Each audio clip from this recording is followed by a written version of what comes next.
Hello everyone! Ayan. Today, si Rosana naman ang gagawin ko. Kasi syempre, inggitira siya. Gaya-gaya siya. Diba?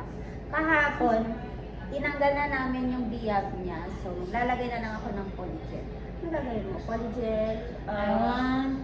Yung pinakamaganda ninyo dito gawa. Wala kaming pinakamaganda. Ako lang. Tulad mo lang. So, French with polygel. Same kay Lynn. Yeah. Yan, cut. This is the before.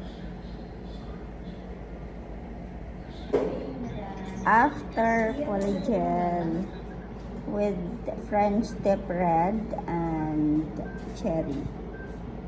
You like it?